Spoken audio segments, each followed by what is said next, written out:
Chas McCormick just keeps on raking. Let's discuss on Fantasy Baseball Today in 5.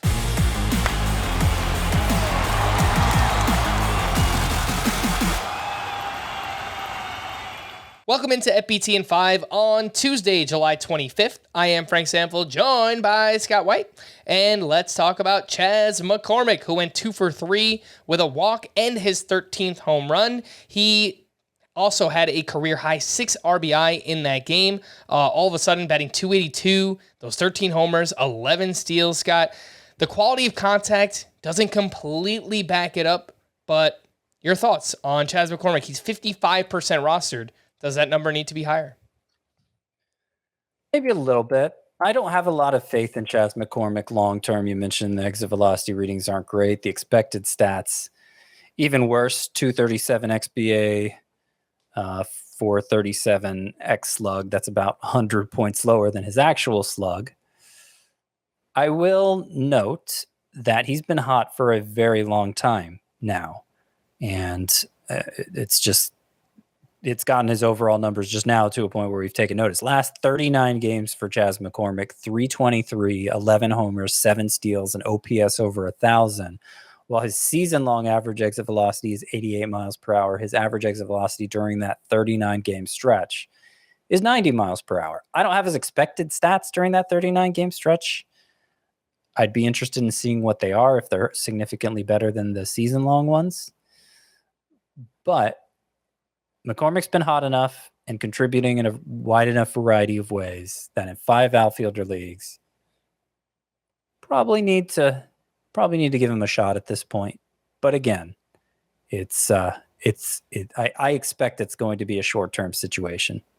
Chas McCormick is the most added outfielder on CBS Sports, and other names that are in that range as well. Alex Kirilloff, Sal Frelick, and Tyler O'Neill. Scott, where would Chas McCormick rank amongst that group? I would go Frelick, then Kirilloff, then McCormick, then O'Neill. And I think O'Neill has more upside than McCormick, but it's been a long time since he showed it, and don't really know what his playing time situation is right now.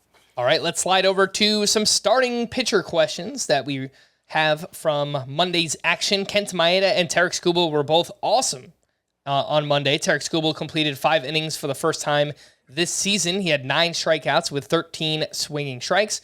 And Kenta Maeda now has 8+ strikeouts in 4 of 6 starts since returning.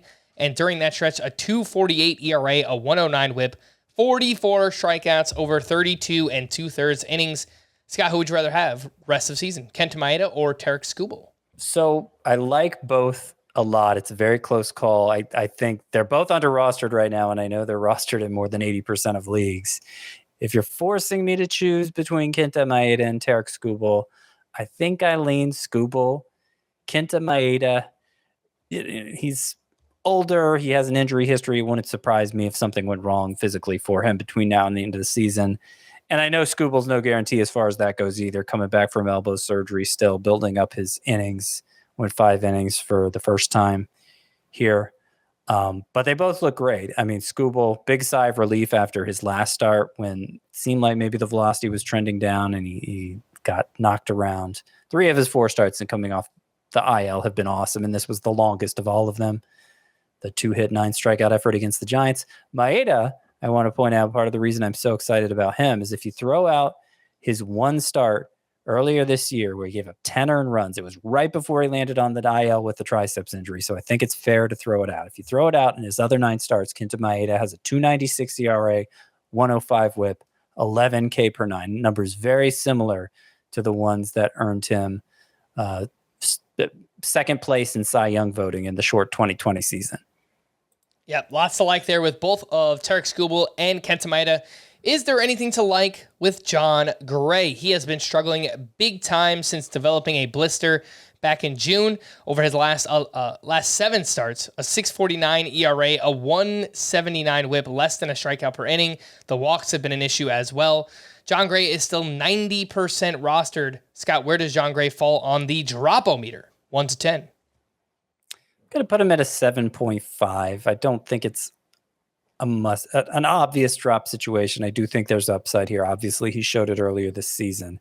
Be hard to have him in your lineup right now and in shallower leagues. I could see swapping him out. I'd swap him out for either Maeda and Skubal, for instance. If you do want a very thin silver lining, it's that the whiffs have been up in his last 2 starts after a 5-start stretch where he didn't even have double digits in any of those 5 starts. Those are starting to pick up for Jon Gray. He used his slider more in this start, a lot more actually. But until we see the other results improve, I don't think I'm anywhere closer to putting Jon Gray back in the lineup. All right. For more extensive fantasy baseball coverage, listen to the Fantasy Baseball Today podcast on Spotify, Apple Podcasts, the Odyssey app, or anywhere else podcasts are found. Thanks for listening to Fantasy Baseball Today in 5, and we'll be back again tomorrow. Bye-bye.